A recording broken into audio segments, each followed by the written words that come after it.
Hi, everyone. Thank you so much for joining us for this Women Wednesday. Super excited to be here with my lovely co-hosts. First of all, I'll introduce myself. My name is Chrissy Souders with Kitschy Wearable Art and Divvy Up Socks. And I'm so happy to have my team of wonderful ladies here with us today. Just a quick reminder, please make sure that you share your comments. Let us know you're watching. We want to know that you're joining in on the community with us. And make sure you share this post on your Facebook as well. So without further ado, let's go ahead and send things over to Barbara Westcott. Hey, Barbara. Well, hi there. Hello, everybody. Hope everybody's having a great day. My name's Barbara Westcott. I'm the founder of Women Wednesdays. What is Women Wednesdays?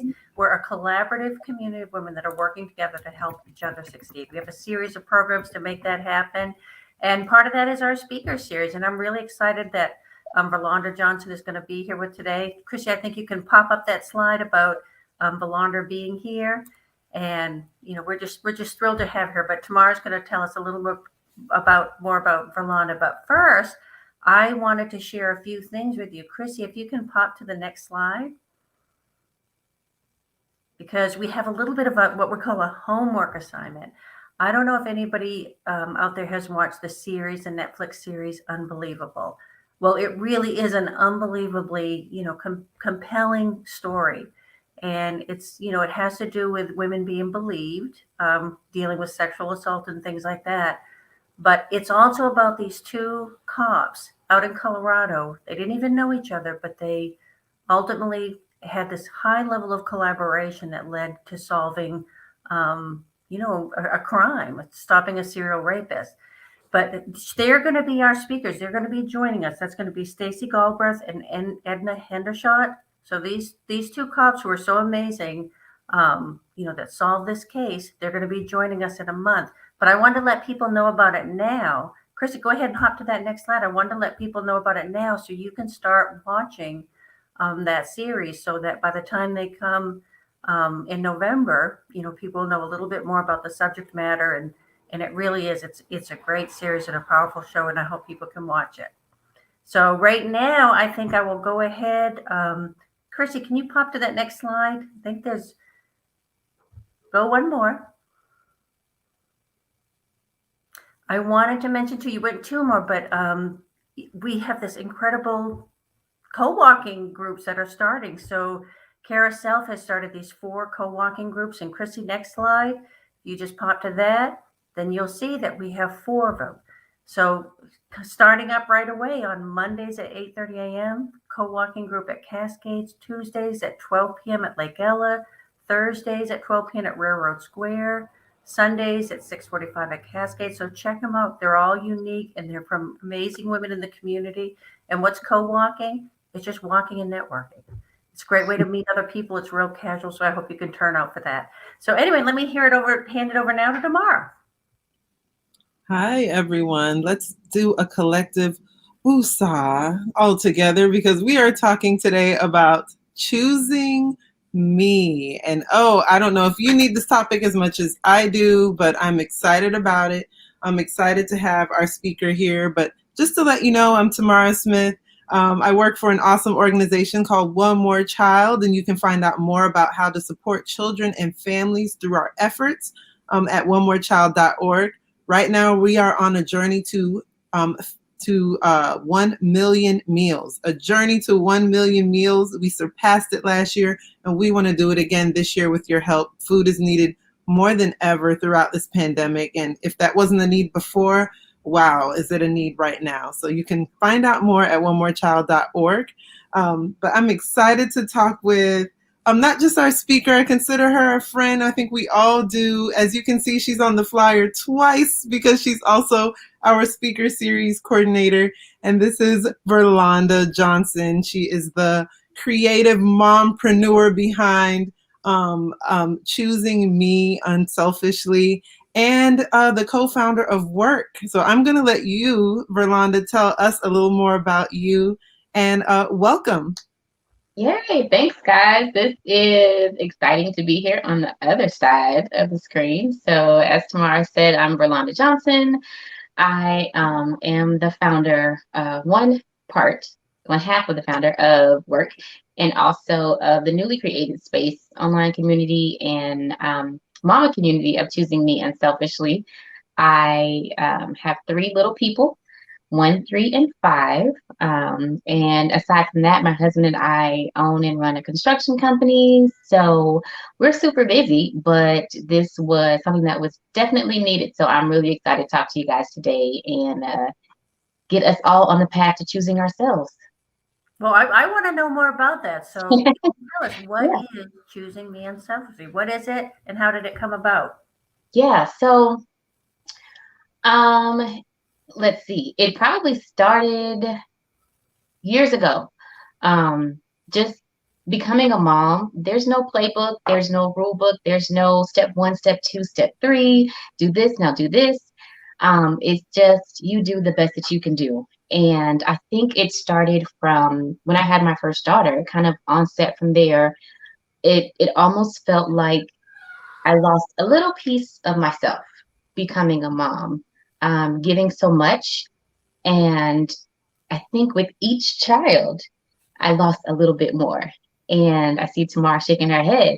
Um, because you want to be the best mom, because you want to do the best, because you want to make sure your kids are well taken care of, you will go to the extreme to do what's necessary. And in the midst of that, I lost myself. I forgot who Verlonda was. I forgot what she liked to do. I forgot what made her happy, what she was passionate about. I forgot purpose. I forgot all of those things. And so I think it really kind of came to a head during the pandemic. And it wasn't the pandemic that caused any of this. It just kind of exploded during the pandemic, if you will. I had just had a newborn baby, and I had a 2-year-old and a 3-year-old. And I was sitting at home, homeschooling the kids with a newborn baby and running a business. And my husband and I are in ministry and sitting on different boards and organizations. And there was so much that was happening so fast. And I kind of got lost. I got lost in all of the different roles that I was playing and all the hats that I was wearing. And I just became their mom, and I just became the board member, and I just became the this leader and this leader. And I never really got back to myself.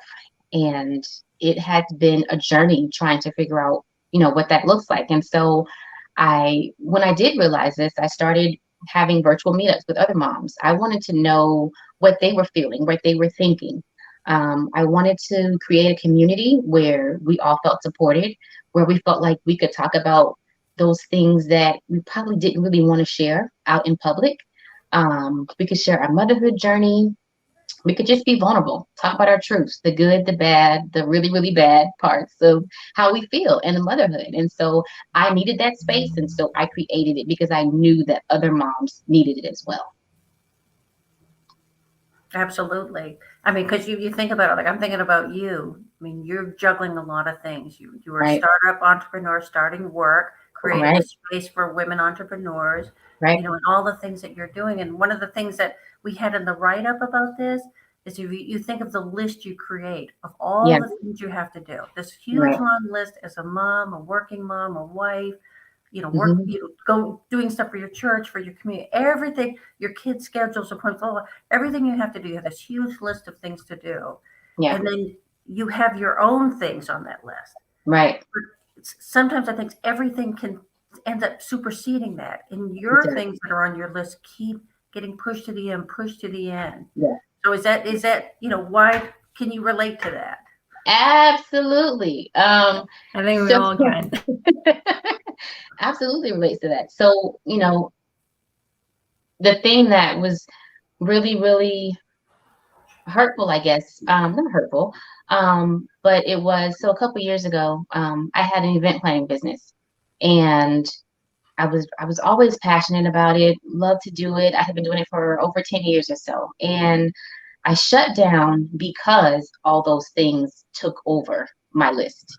And my kids, the family, the church, the business, the board, the meeting, all the other things, they took over the thing that I was passionate about. And I ended up closing it down. And that was kind of one of those things that made me think, okay, I've got to reevaluate what I'm doing and how I'm doing. And I need other moms to that place, and then how we can get out of that place. So choosing me is more than just self-care. I want to help, moms get back to themselves, but I also want to help them change their mindset. So we hear this term about mom guilt. I want to help them to not feel that guilt about doing or not doing something. I want to just share the journey, the good, the sides of motherhood. So it was all of those things. Yes, I definitely feel that, and still do sometimes, to be quite honest. Yeah, I see Tracetta just joined us. Hi, Tracetta. I had someone give me a questionnaire, and they were asking, what are the challenges for women entrepreneurs? And I know, choosing yourself unselfishly, like you've made some choices. You've given up some things that you were passionate about. Yeah. Because and I was thinking, I was like, how do I explain this? This is a college student. How do I explain it to her? Oh my gosh, there's so many, when you're a mom and a wife and all of that, you have so many things that are pressing on you. Yeah. And that does pose some challenges when you're trying to launch a company. Mm-hmm. And so go ahead, Chrissy. So I guess let's go step by step, because I think we all need to have a little framework and write down how do you make that transition to the difference between choosing yourself or difference between choosing others and then choosing yourself unselfishly. Yeah. So here's what I'm not saying. I'm not saying that I'm going to be irresponsible and I'm going to not, take care of my family and household and the things that need to be done. But what I am saying is that I'm going to make myself a priority. I am going to plan for myself. So I used to look at my planner. I love a pen and paper planner. So I used to look at my planner and I would see Nasa's doctor appointment, Josiah's soccer game, Grayson's dentist, my husband's fishing tournament. I saw all these things, and all these people were filling my planner, all these people and all their things. And there was not Verlonda in this planner at all. I had all of these things to do and all these people that were depending on me, but I was nowhere in there. And so I felt like at that moment, I need to make myself a priority. I need to be able to plan for me. So when I'm planning my week, when I'm planning my schedule, it's going to be me time and everybody's going to know it. So my whole house is going to know it. So my kids know on Thursdays from 7 to 10, mommy's at book club. On Saturday mornings from 9 to 11, she's at brunch with whoever. I needed to do that for me and for my kids because it wasn't just about being a better mom, but I needed to be a better Verlonda so that I could be a better mom in that order. So again, it's not about being selfish. It's not about, distancing yourself from your family, because that's definitely not the case. It's about making sure that I am a priority to myself. Because if I'm not, no one else is going to understand and they won't accept that. They will always call on you to do something because you're available, because you're going to say yes, because you seem to have the time. And so I need to set that precedent that I'm a priority and this is what I want to do. So it sounds like you looked at your schedule and that's when you realized, okay, I'm not choosing myself on a regular basis. And it was like, so in my step-by-step way, I'm going, okay, first thing is put things in your schedule that are appointments, just like everything else. They can't be glossed over. You can't push it aside because it's an appointment, just like everything else. It's funny. My therapist said the other day, she's like, why do you think that you can be a robot and everyone else can be human? Like, wow. I didn't realize I was treating exactly. You hope to have those moments. But, I thought to myself, like, wow, I've been treating myself like a robot. Like, if one of my needs aren't met, I go, oh, I'll be okay. I'll just put it to the side. Their needs need to be met. What could be a next step now that we're saying, okay, we are making sure that we put this in our calendar? What could we do next to, I don't know, maybe a self-talk thing that we do where we keep those priorities, those appointments for ourselves? So a big thing for me is accountability. And the closest person to me was my husband. He's a big supporter. He's very understanding, but he probably pushed me more than I pushed myself to get out of that space. He realized where I was, he saw it, and he pushed me harder than anybody. And that's what I needed. I needed somebody to say, it's okay for you to step outside of mommy role for a little bit and just do something for yourself. And so once you realize where you are, communicating with a spouse or whoever, if you have a spouse, that's a huge step number 2. So everyone's on board. Even communicating with my kids. I had conversations with my kids about schedule and mommy time and what's their time and what's daddy's time. Because here's one thing that I realized. My husband had his fishing trips on the calendar religiously. He was going fishing. He'd go Saturday, Sunday, and it was fine. It was no problem. I mean, if no kids were sick, he was going. But I was stuck. Like, I have to be here. I have to be home for and I'm like, wait, but he's going fishing. Why am I not going fishing? Why am I not going on girls trips? And so that was a big kind of wake up call for me.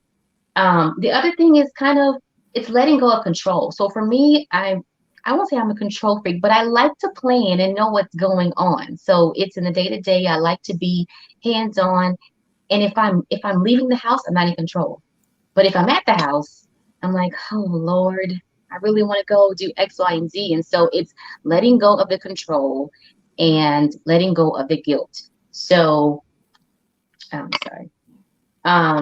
So it's communicating, it's being intentional, it's planning, it's putting those times in your calendar, making everybody aware. And it's also having that person to hold you accountable to make sure that you are having that time for yourself.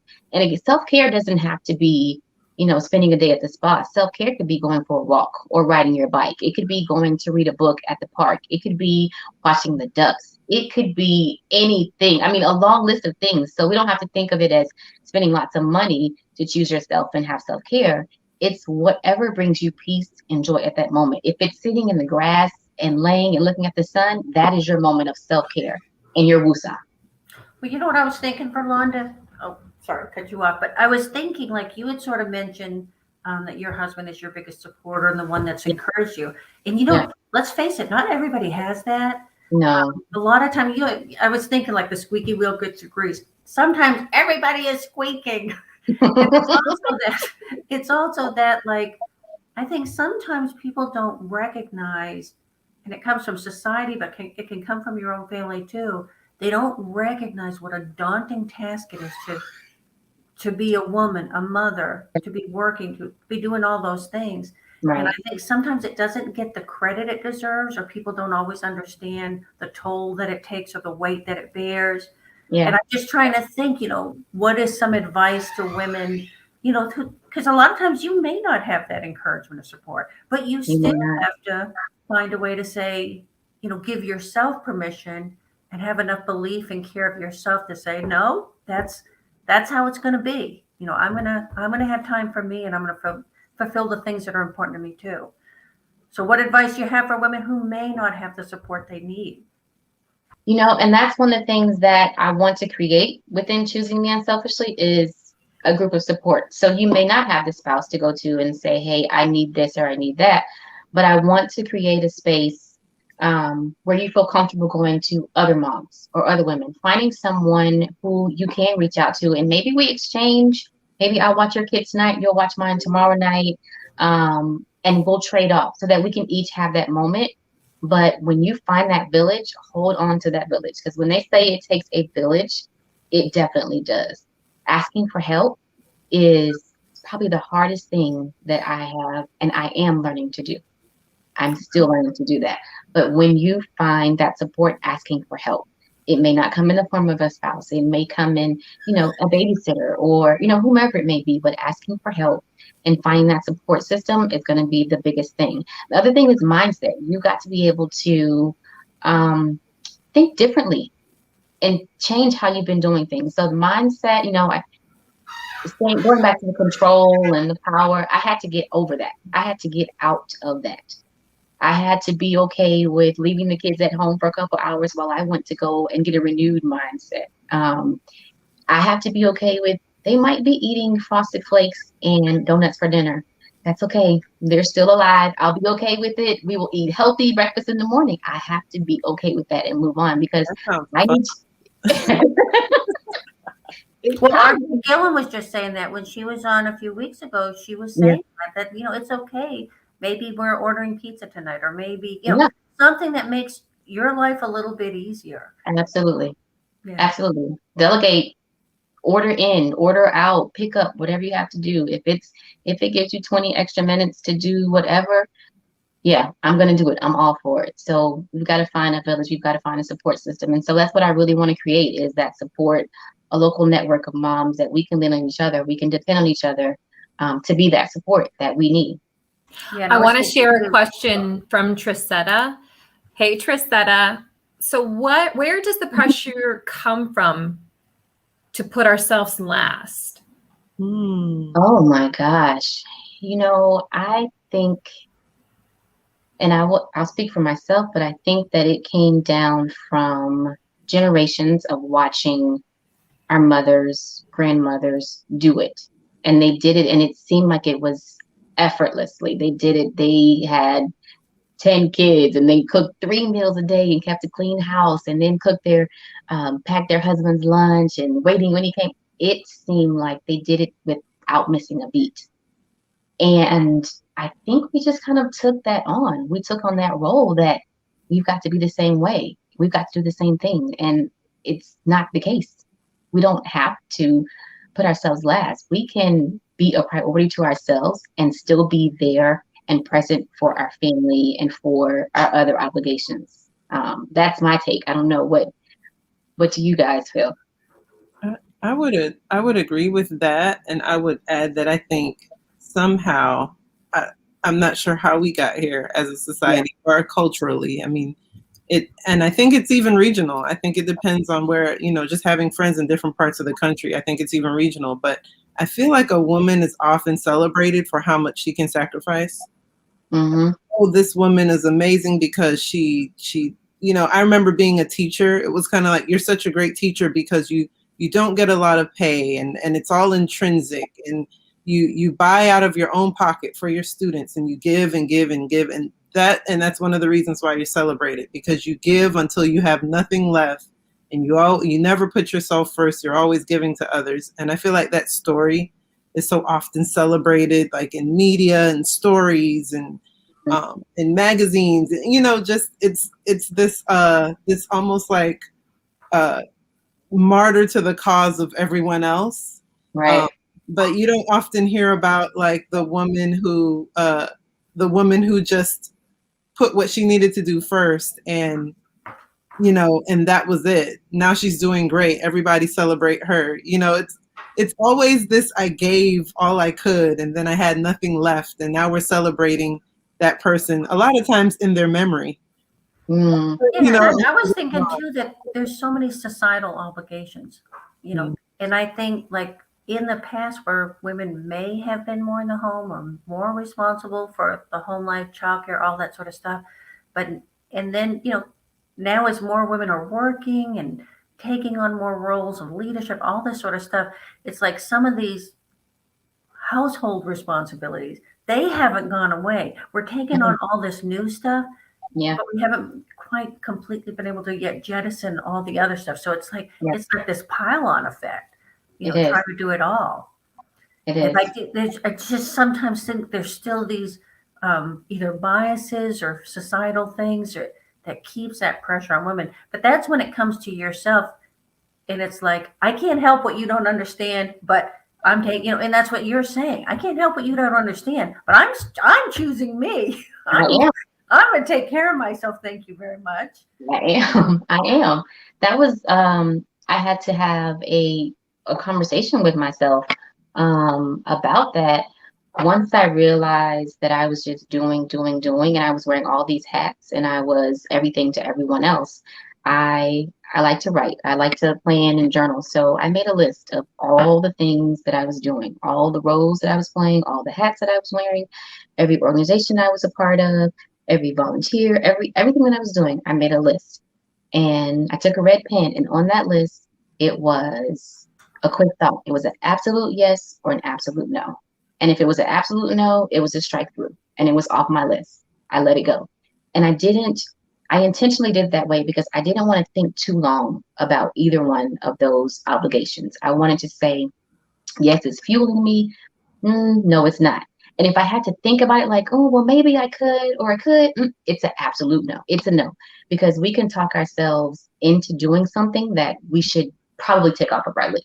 And so I wanted to make certain that I was only leaving things on my list that were fueling me, that were in line with that was in line with my purpose, my passion, my morals, my values, and that gave me peace. Anything else, it came off the list. So that was probably my first step into choosing me, is letting all those things go, and being okay with saying, you know what, unfortunately, I can't help you with this, but I can tell you who can, or maybe I can give you some pointers and you can take it on. But I had to be okay with just saying no, and that's it. I think that's a great example. I mean, for some reason, it made me think about, like, you know how when you're trying to, get rid of some of the clothes in your closet, and it's hard because it's like, and then you give yourself like a rule. Okay, have you worn it in 2 years? Right. And then Right. like, okay, come on, Yeah. get rid of Yeah. it. So I think it's nice to have some parameters that say, that help you just like, make it simple, click it off, Absolutely. you don't have to overthink it. Yeah. Yep. So what's this done for you? Like coming to this sort of epiphany, and, how's it changed you? What's it done? What's the outcome? So it's not an overnight thing. It's still happening. It's still a journey. It's still a process for me to choose myself. But I can say that I can see a difference. And I think my kids can as well. My stresses and my anxiety kind of trickled down. They felt that. They felt my burden and my being overwhelmed and stressed. And so I'll tell you the first thing that I did to help me was I took a vacation. I left the kids, the husband, everybody. I left and went away for 3 days and 4 nights, and I just did whatever I wanted to do. I had no agenda. I barely checked my phone. I slept in late and just had a good time by myself, dating myself, getting back to myself, exploring the city, shopping. I took myself out to dinner, which I've never done in my 30-something years of life. Never gone out to dinner by myself. I took myself out to dinner. I ordered, the full course with dessert and extras and everything. And it was the beginning of the beginning. It was the best thing that I could have ever done. Starting to date myself. But I can feel me getting back into the swing of who I used to be and getting back to those things that I love to do. Hanging out with friends a little bit more. It always makes you feel good to hang with like-minded people. So it's been a journey. It's been a process, and it's not, I won't say that I've finally gotten back to that place, but I can say I'm getting back to that place. And so I can tell happier. Things in the house are better. I'm not like on edge. So it's definitely been a joy. I've been finding my peace slowly finding it, slowly getting it back. So we have a question from Alex. She says, what do you do when you make progress prioritizing you and then plateau or digress? My family seems to do well for a few days, weeks, or months, but then we sometimes fall backwards to old habits and get burnt out again. Mm-hmm. So again, it's communicating with your family, because they've all got to be on board. They've all got to understand what you're doing and why mommy needs to do this, why mommy needs this time. So I know, even if kids are young. So one thing that I did was I created a calendar so everybody can see, everybody has their own color. Everybody can see, those times when mommy is unavailable or what have you. And then we come back and we have meetings often as a family to discuss what we're doing, why we're doing it. Everyone has their own time. Even the little kids have their own special days with mommy and daddy. So it's reinforcing the reason that you're doing it, and then what that does for the family. Burnout is something that we all struggle with, being busy and having so many hats. But again, I go back to my absolute yes and my absolute no. When it comes to taking on something, take a new task, is it an absolute yes or is it an absolute no? Does it give you peace or does it give you anxiety thinking about it? Do you cringe when you see the phone number pop up, or are you excited about doing it? Is it in line with your purpose, your passion? Does it create chaos in your schedule? Those are the things that we think about, that I think about when I'm, starting to feel burnout, taking on new tasks, taking on existing tasks, letting them go. I think about those three things: absolute yes and absolute no. And then communication with your family is so important. Yeah, and I'm thinking too, as part of choosing me, um, having my, even if very young kids, make their own lunch for Mm. school, or delegate. That Yeah, can be a part of choosing yourself too, by not yeah, feeling the responsibility to do everything, and delegate. absolutely. Could that be part Absolutely. of it too? Absolutely. And so again, my husband's very supportive. And so me saying, hey, I need a little extra help in this area, or if the kids can help in doing the lunch or creating lunch or whatever it is, we can all make it a family affair. We do that sometimes, but bringing in help definitely makes a difference in that. Yes, for sure. It sounds like the things you were describing, it sounds like kind of stopping and taking, at those moments where you think I was making progress and now I'm digressing. It sounds like Yeah. you need to stop and kind of take inventory, like kind of look and say, even the processes I put in place to make things easier, are those even working? Yeah. I should change that up again. I know for me, I'm one of those people that love to buy pretty journals and then I don't Mhm. use them. I like write in the first page and I'm like, oh no, Yeah. I'm wasting Yeah. another journal. Um, Yeah. but one day I kind of got to the point for a couple of years where I went like, I'm just not good at it. I'm not going to do it. But I love looking back to when I did do it and Hmm. see, the progress or what I was thinking at that point in life compared to Yeah. now and things like that. So I just completely changed the way I journal. Like now I just give myself like 3 minutes at night and I'm not really journaling. I'm looking at what's in my calendar for the next day. So Hmm. get it out of my brain. It won't just turn right before I go to sleep. I go like, oh yeah, there's a doctor's appointment. There's a this, there's a that. Oh, that was a good verse. Oh, Yeah. I did feel good about that. And that's it. And Yeah. and I'm noticing that somehow it's still making me feel like there's progress in making that choice for self-care, but it's Yeah. not like a burden. It doesn't become a burden that I'm then resentful of myself of not fulfilling. Because I think sometimes we think we're trying to help and we can just create something that's making things a little more complicated, but with good intention.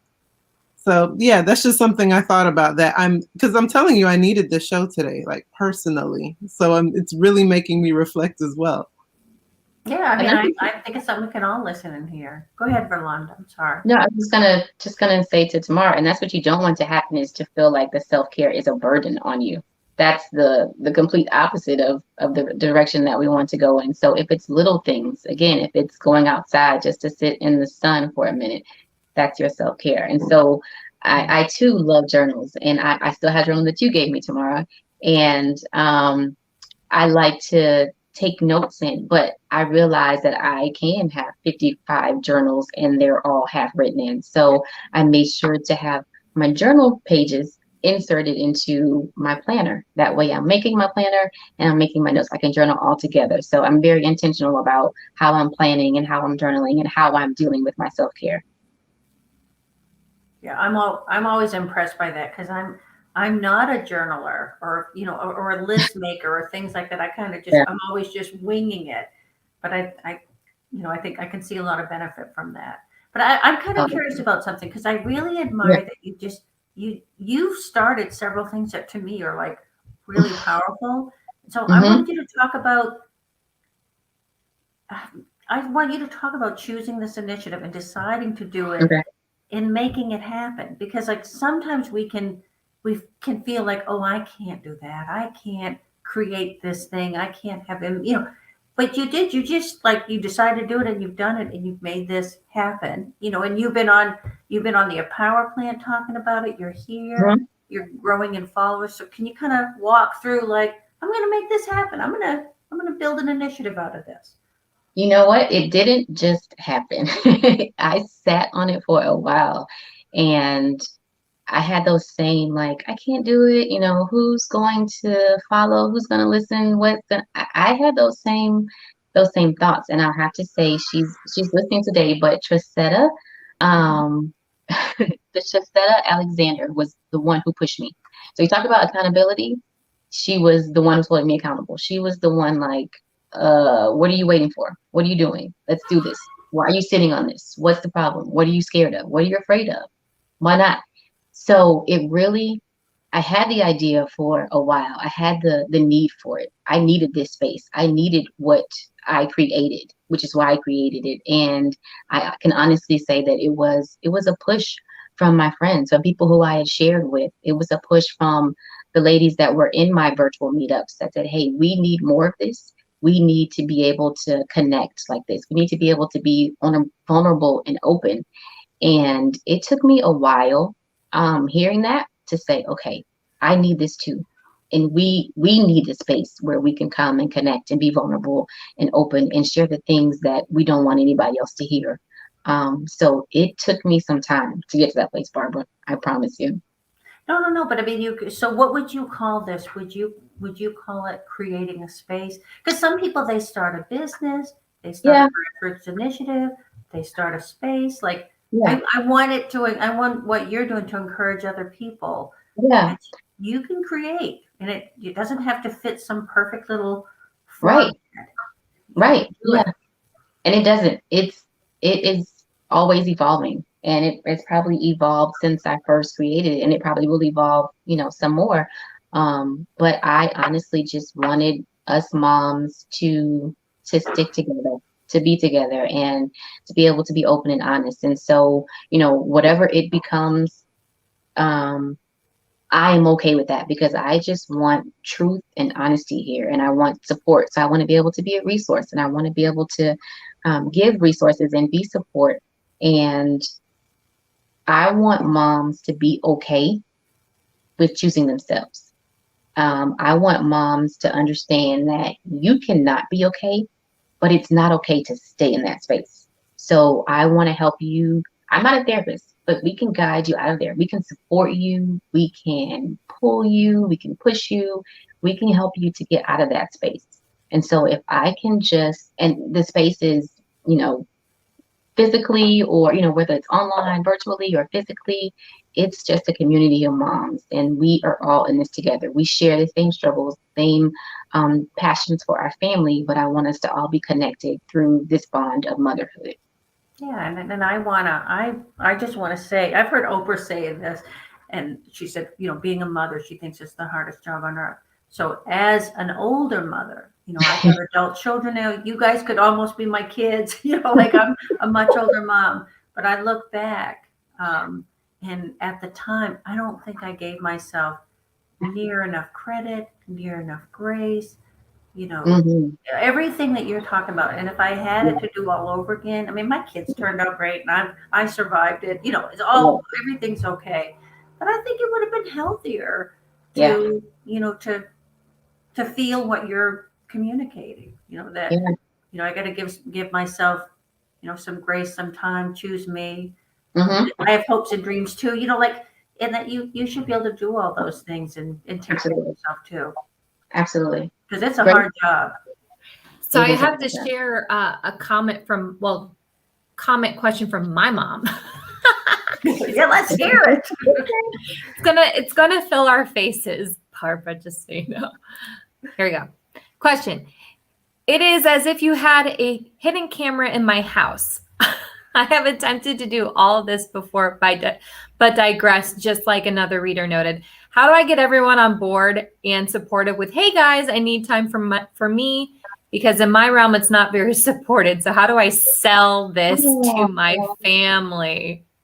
Oh my gosh. Hi, Mom, first of all. So, Chrissy, give us a little background. Tell us about your family a little bit. I'm just curious. So my mom is raising... Go ahead. So my mom is raising the third generation of kids. Wow. So it was me and my siblings first, and then it were my step siblings, and now it's my sister's children. And so she's been a mom for the majority of her life. Wow. And she's getting, sorry, Mom, she's getting a little up there in age, and I try to support as much as possible. But it's hard getting the kids and all of them in that mindset, because they have that vision of my mom that she can do it all, right? Or she's a robot or whatnot. So how do we like get people in that mindset? You know what I mean? So I think that's the big struggle. So how old are the kids? Just curious. So they're teenagers now. Well, actually, 2 of them are teenagers, and my littlest niece, she's 6 years old. So not only is she covering raising the 3rd generation of kids, the age range is wide. Okay. Wow. Hats off to you, Mom, for taking on that. That's amazing, and that's a huge task. So you should definitely commend it for that.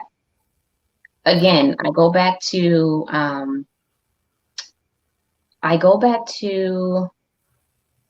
first, here's what I want to do. I make the plan. Here's what I want to do, and here's what I'm going to do. The older kids, I would say, it's a little bit easier to get them in line and share with them, this is how we're going to go. This is the schedule. So Mom needs this time, and I need you guys to help me to pick up in these areas, whether it's chores, whether it's delegating, whether they're watching the 6-year-old. I need you guys to help me, because I need this time for me.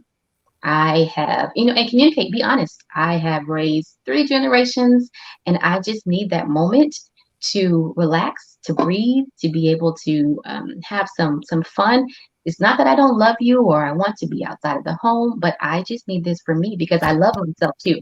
As much as I love you, I love myself. And so getting the bigger kids on board with seeing the big picture and why I need this, why Mom needs just a few moments away, is going to be the first step. So they can help to babysit. They can help to cook dinner or order a pizza or whatever it is, but kind of helping them. And also I go back to the calendar. That's my big thing. Like, we live by this calendar, this schedule. On these nights, this is where I am. This is what I'm doing. These are the chores that need to be done. And I kind of think that the younger, it's just a girl, the 6-year-old, I kind of think that'd be, a little bit easier to kind of explain to her, needing this time, and then give her time also, so that she understands the importance of having that me time and choosing herself, even at a young age. That's kind of how I got my daughter on board, is I give her those days. So we have mommy and Nasa days. We go get pedicures and get our nails done. And I give her the opportunity to do things that she wants. So she's choosing herself, teaching her how to do that early. And then, okay, mommy needs her time. She's going to go have, girl time with other mommies or whatever. So getting everyone on board, explaining why you need this. And it doesn't mean that I love you less or don't want to be here. It just means that mommy loves herself too. And she needs the opportunity to have that moment by herself. And grandma does too. Yeah, I think one key thing that something, and just so you know, Verlonda, we can hear you, but your screen is frozen. So if you want to try and tap in and tap out, you can, but we can hear you very clear. Great. You're like this. Yeah, it's a great spot. If you want to tap out and tap in, and then but I think just click out and click back in. But I think one really key thing that she said that really stuck with me is leading by example. And so making sure that you communicate that you're saying, okay, now, let's say my niece, Ava, you're going to get your time to dance right now. This is you time. So, and then after that, follow up. Okay, now this is me time, going to have a margarita or something. And if your mom sounds like my mom, that I call supermom, because she did model like the perfection in motherhood, but what she didn't do was get vulnerable enough with us. Like, sometimes now as an adult, I'm like, hey, you don't have to tell me that you're not tired when you're tired. Like, you're tired.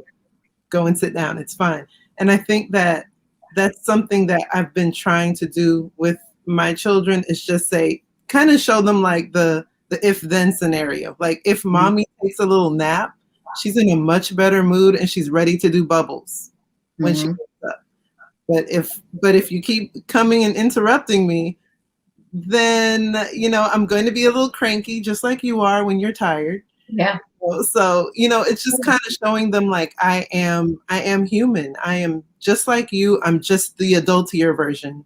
I think I'm really glad. Sides are very similar. Yeah. I'm really glad Judy, Chrissy's mom, spoke up about that, because I Mm-hmm.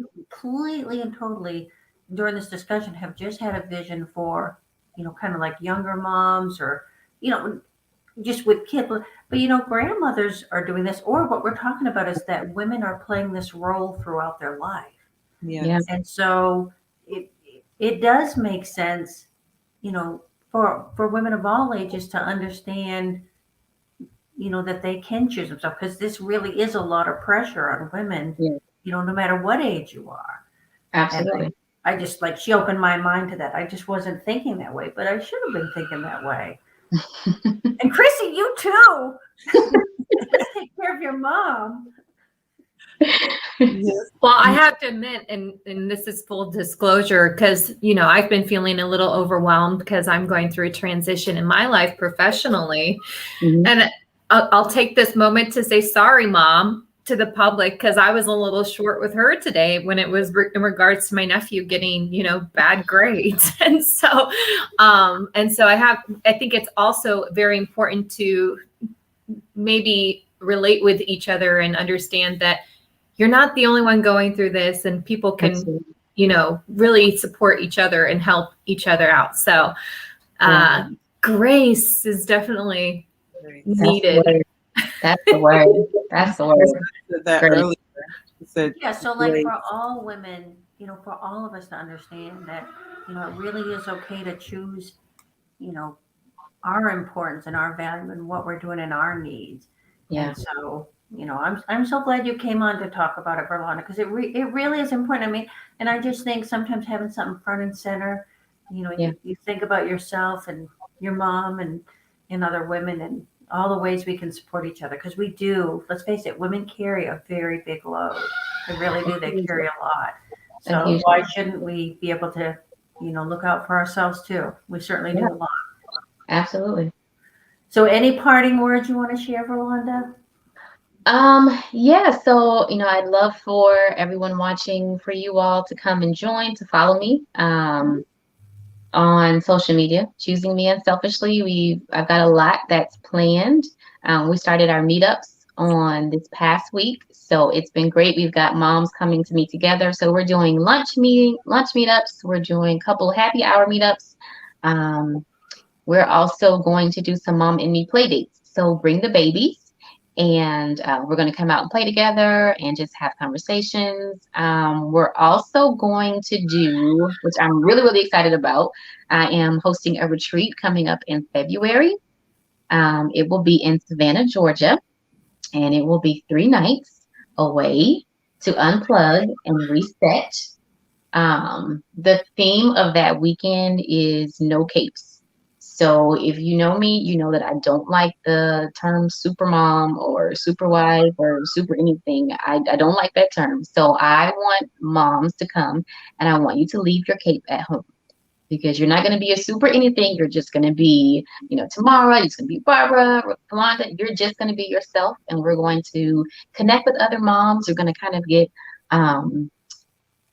refreshed, revived, and just come in and reset. So we've got those things coming up. Next month, we're having a self-care challenge. So if you join Facebook or Instagram, you'll be able to follow along and just get some tips for self-care. It'll be easy things you can do in 5-10 minutes every day to just kind of refuel you and keep you going. Well, and I just have to say, I love how this is tying together so many of your talents and interests, because I think I've always thought you are a very talented woman. I love your concept work. I still think that I always tell you, I think that has enormous potential, but your event planning, all the things that you do, I can see, tie this together beautifully. And I also want to compliment you. Like, I'm always plugging the lean startup model. And sometimes some of the best ways to start a business, a nonprofit, or an effort is you just get going. You build a community. You just start doing it. And then you're learning on the way. And, you've taken the courage to get this going. You don't know exactly how it's going to turn out and what form it's going to take, but you've started and you're building it. And so I'm just really, really excited. But I know it, to me, I can just feel all these threads that tie together so many of the things that you're doing and how they're having impact. And I think how they're going to help a lot of women. And I think you always feel courage when you have support from others. Like if someone sees women being an entrepreneur, that makes them feel better about them as a woman being an entrepreneur, or someone sees a woman talk about, choosing themselves unselfishly, like making themselves a priority. That gives them courage to do that. I just love what you're doing, and I'm just so happy you came. And I also want to thank you for being our speaker series coordinator for Women Wednesdays. I mean, you just do a beautiful job. So our community is blessed by you. So thank you, Barbara. Thank you for always supporting. You have been a huge supporter from the beginning, so I definitely appreciate that. Well, I totally love what you do. I mean, I think the women of Tallahassee are amazing. So lucky us. And I love what Alex just said. Thank you for this conversation today. It was something that popped in my feed that I didn't know I needed. Oh, good, Alex. And I want to say to everybody, I just went and made sure that I found Choosing Me Unselfishly. Make sure that you go search, join, and share Women Wednesdays with everyone that you know. Like Lanisha, my lunchtimes are also sacred. And I'm so happy that I get to spend every lunchtime on every Wednesday here with you on Women Wednesdays, and share this with everyone so that one, they can see this video and keep this conversation going, but that they can tune in every Wednesday at 1 p.m. Eastern and learn more, because there's a community here that can help with that accountability that Verlonda talked about earlier, and just kind of supporting each other when, you might not be the kindest to yourself, but we're here to be your cheerleaders and push forward. Yeah, and reach out to Verlonda if you want to be a speaker. If you want to be a speaker at Women Wednesdays, let's hear your story. Let's talk with you. Reach out to Verlonda for that. And then if you want to co-host, reach out to Tamara, because she wants it. You can be a co-host on here and just help us run the show. It's a fun time and it's a good experience. So if we're all set, then I want Chrissy to pop up a slide. We're going to talk about our speaker for next week. And you got that. And can I just mention something really quick? How fast did this go by today? Say that again. What? How fast did that hour go by today? Oh my goodness. Really fast. So, next week is an important conversation. We're going to be talking with Robin Hassler-Thompson. She's going to be talking about human trafficking, which it really does happen, and it happens right in Tallahassee. And she's taking action, and she wants to inform us and know a lot more about what's going on and what they're doing about it. So I hope you can all join us next week. And, everybody have a great week, but stay tuned. But remember, homework assignment, start watching the Netflix series, Unbelievable. But everybody have a great week, and we'll see you next week.